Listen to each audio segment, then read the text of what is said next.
of allegiance.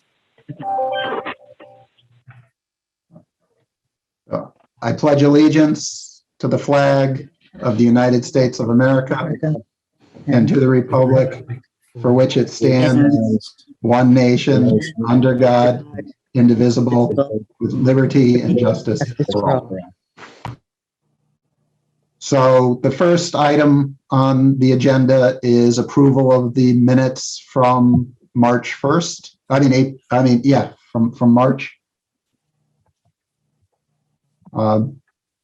Anyone make a motion to approve? I'll make a motion to approve. Any seconds? I'll second. Okay, motion is approved. The next item on the agenda is the review of the policy. And I think what I'll do is, has everyone read the policy? Yes. Are there any items that you would like to see, any questions or items that you believe should be changed in that policy? The only question I have is under definitions at the bottom of that paragraph is web access remote services such as, does that make it open enough to include any other services?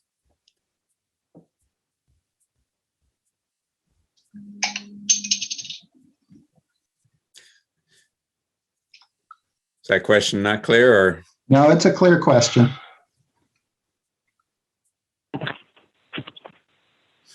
Do you enough flexibility?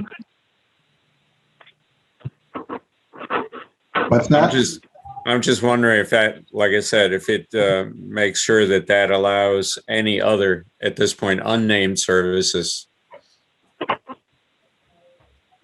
Well, the sentence. Rick, do you think that gives enough flexibility?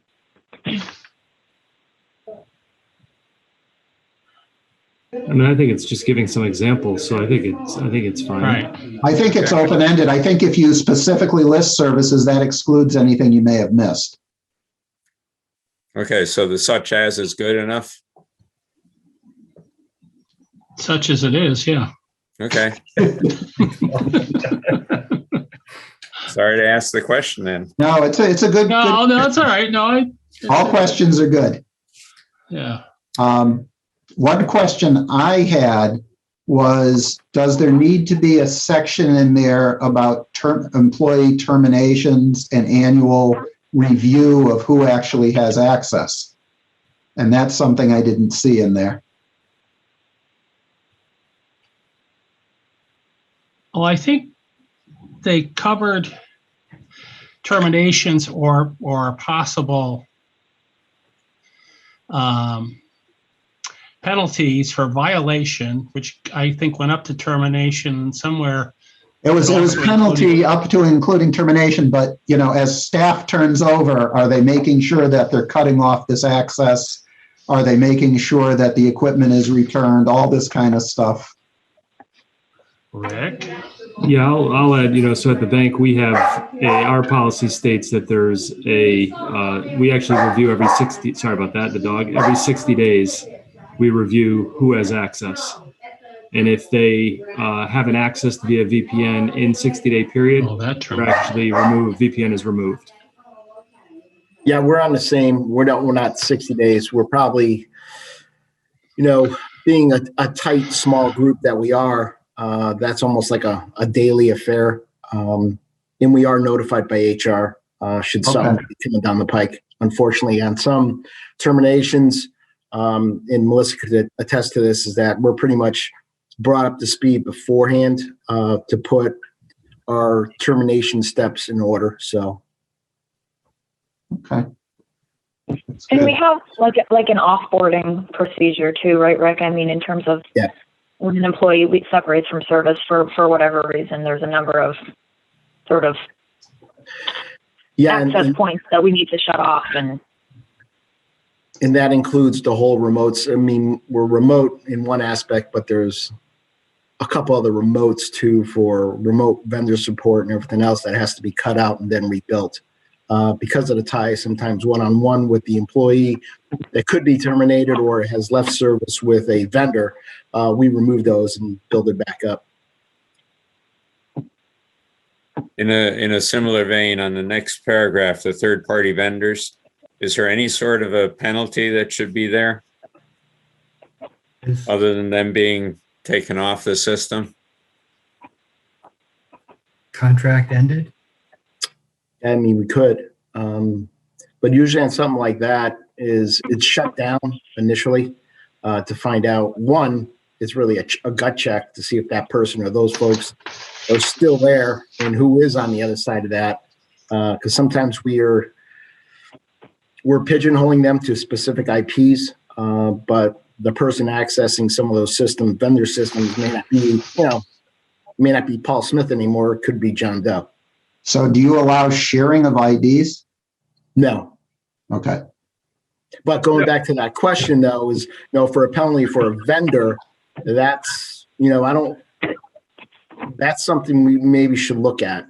Because as we move forward, that is more and more prominent, that vendors do have access to internal networks and some of our critical infrastructure as well. Yeah, Rick, you have it there though. On the page number 2, you've got third-party vendors that are found to have violated the policy may be subject to a termination of their contract with the town. Right. Yep. So that's good. It's about as serious as you can get, I would think. Right. Well, I'm just wondering if there's a possibility that they have a penalty if they incur any issues with, while they're on.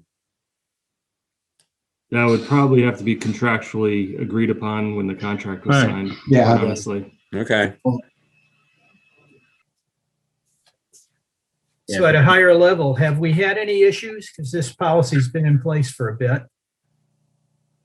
No. What we do in real world, we do have a couple of these vendors, but we pretty much stick by our guns. We don't really allow a ton in nor a few in. It's only by session. So we start a session up with that vendor. Once that vendor is done, we cut the connection out and we disable the account if they have to have an account on the network. That's pretty much how we do it overall. Only for, a few instances that we allow it, opened. And in terms of employees, no issues over time? Nope. That's great. That's fantastic. So should that, Rick, maybe that statement that you just made relative to the vendors on page 2, the 4th bullet down, vendors with remote access credentials, et cetera, maybe there should be an additional sentence covering when their credentials are removed upon termination of the contract. Yep, could do that. I had 2 other items. On the first page under requirements, second bullet, next to the last sentence, all clients will be configured to meet approved standards and requirements for authentication, encryption, and auditing. I wondered about backup. Should that be considered here? You mean our nightly backups or our periodic backups through the day? Yeah.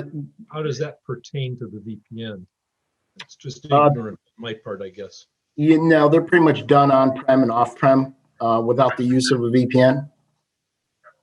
They're used by VLANs, but not VPNs. Okay, I see what you mean, because they're accessing the network and the network is backed up, that's immaterial. Right. Right. Now, are you allowing people to connect from their own personal computers, or do you have to connect from a town-provided computer? No, so I'm glad you said that. Going back to the previous question, and that's another level of security, is that it's only town-owned equipment that is allowed that. Okay. We've had some battles with folks who wanted to use their personal equipment, but we don't go there. Good. That allows you to meet that requirement to say it must be configured appropriately. When you go to BYOD, that adds a whole nother level of complexity. I agree. So I had one other point, again, under requirements, the third bullet down, all connections to the networks and information systems will be logged and monitored. And I wondered if we should specify by whom and how often.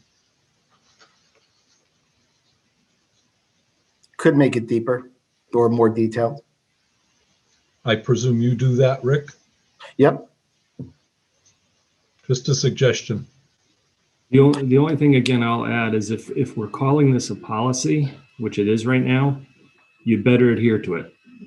So if it's a policy and you put specifics around that, you better adhere to it. And that's advice from attorneys that I've talked to on numerous occasions about using the term policy.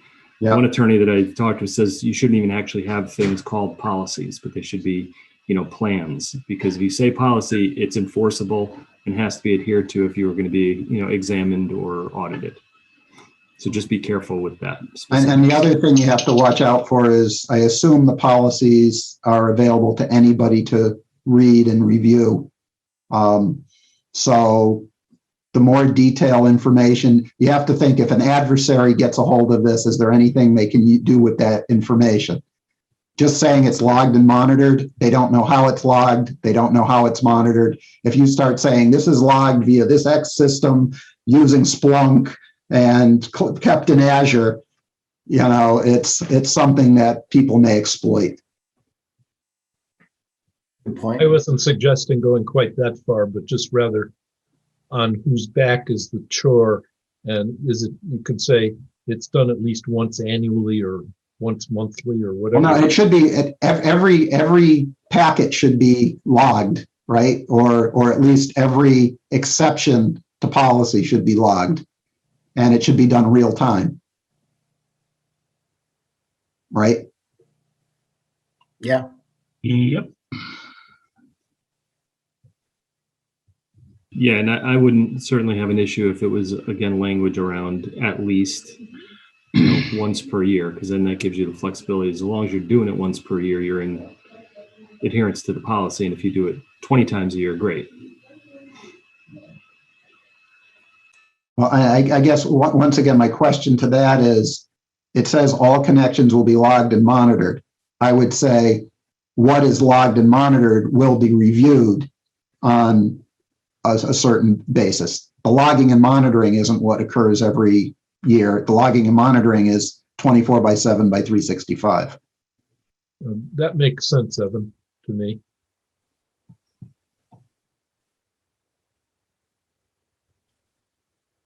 Now, do you get alerted when something bad happens with this logging, as it's logging and monitoring, or do you actually have to go look? Is that to me? Yeah. Or is that to Jason? Well, on our side, we do have email notifications on our firewall on a critical level like that. On the server level, there are no email notifications. We just watch them, look at them. Okay. Usually, lately, it's almost every day that we do them. So, I mean, that's pretty much where we are. So we do have the notification on the firewall, and I think Jason has that same process going.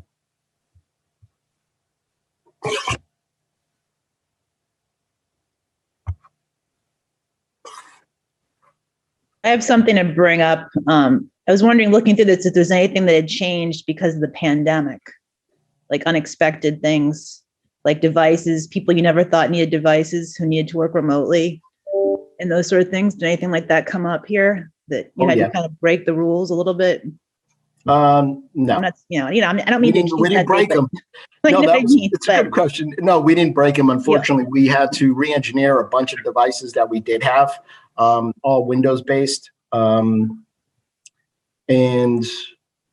what happened was we just had a full rush of remote people, remote works, and remote devices.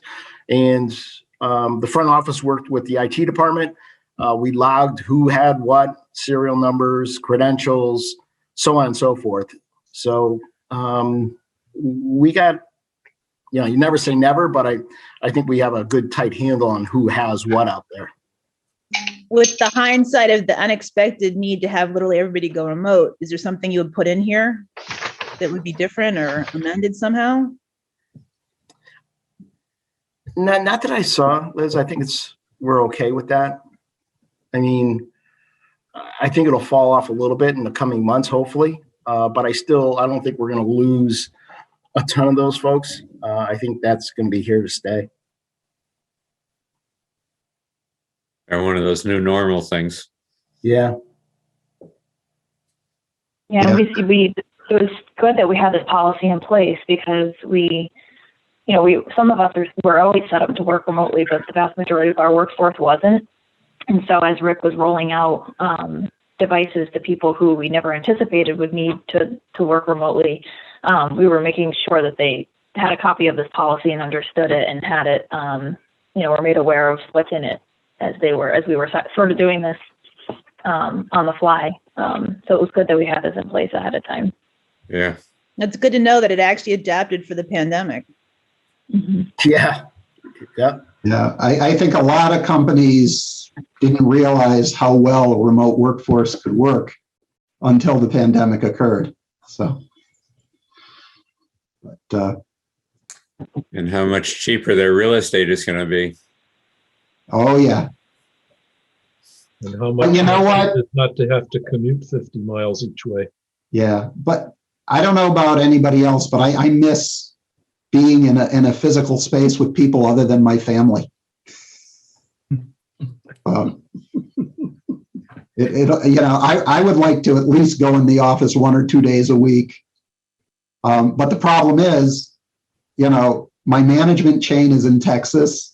The people who report to me are across the globe. And so I'm the only one in Connecticut now. So it's Just going to pull up our list here. I do like the idea of putting the reviewed on date. reviewed on date, and that way we'll know when to review it again. Right. Because things do change.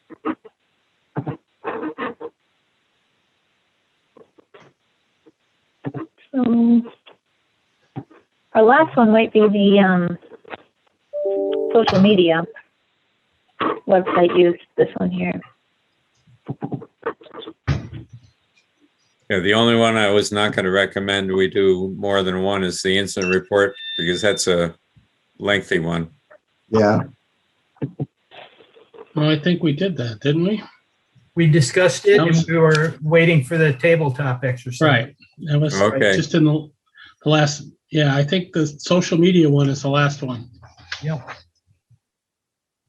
Yeah, we'll definitely want to come back to you all on the incident response, but I don't know when that tabletop exercise will happen. I think probably, as we move back into a little more of a normal, business operations, hopefully we can set that up, but we'll definitely come back to you on that one. Great. We can definitely circulate this one for the next time the social media website use. That would be helpful.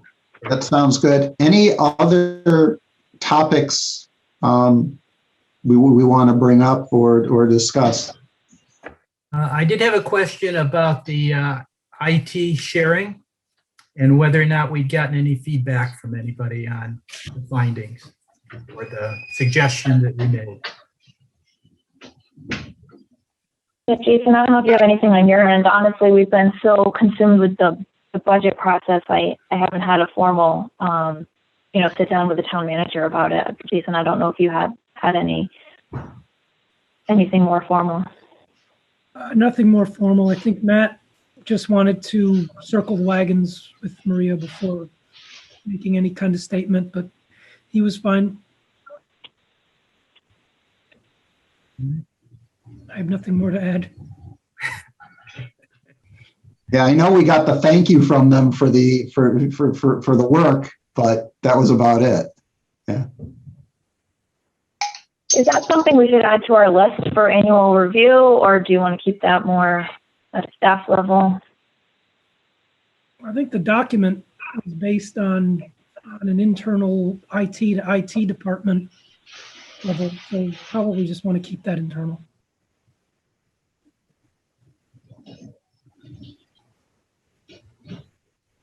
Great. Any other business that anyone wants to discuss? No? With that, do we have a motion to adjourn? Amazing how everybody's reluctant. I'll move. I'll second it. Another speedy meeting.